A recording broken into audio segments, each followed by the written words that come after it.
John O'Donnell and I recently took a trip down to the Pine Barrens in southern New Jersey. Why the Pine Barrens? Because it's a dense million-acre forest, a really great place to bury a body. Mobsters did it all the time.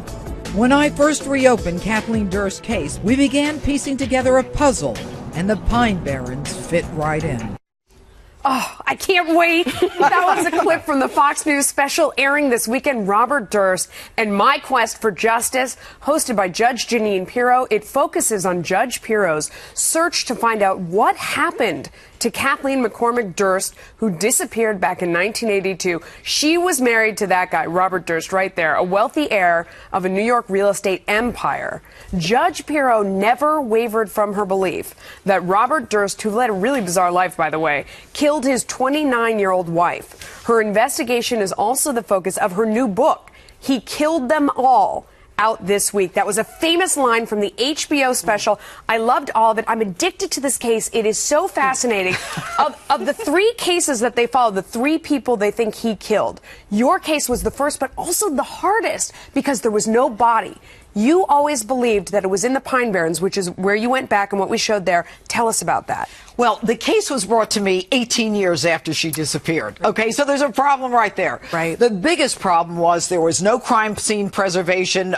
There was no body. There was little, if any, police work that was actually done by the New York City Police Department. Robert Durst comes in and he basically says, my father owns half of New York City. Here's a magazine with his picture on it when he goes into the 20th precinct. And they basically are like, yeah, she probably ran off with another guy, even though she's a fourth-year medical student. She's about to graduate.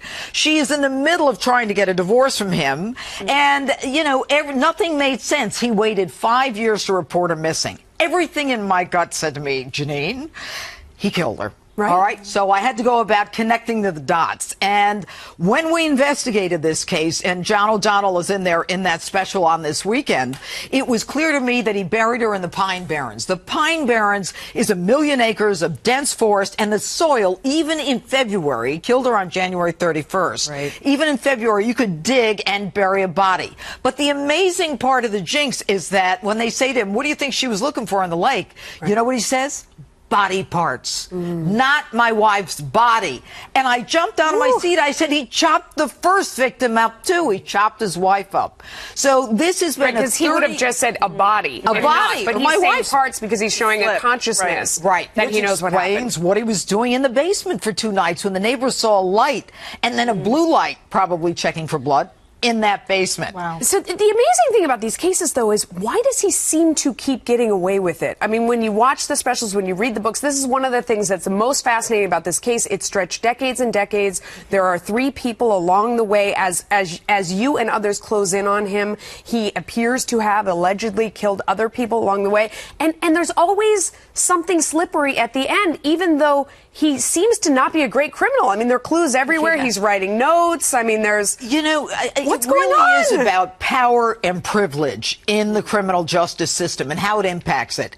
If, God forbid, Donald Trump's daughter were kidnapped, you would have people all over the place looking for her. You've got Seymour Durst's daughter-in-law kidnapped, nobody or killed or missing, and that's the end of it. But the trial in Texas, they used me as the excuse, paid these lawyers $1.5 million and for a few pieces of silver. They said the only reason he chopped up the body here is because Jeanine Pirro made him do it. Right, you were the villain.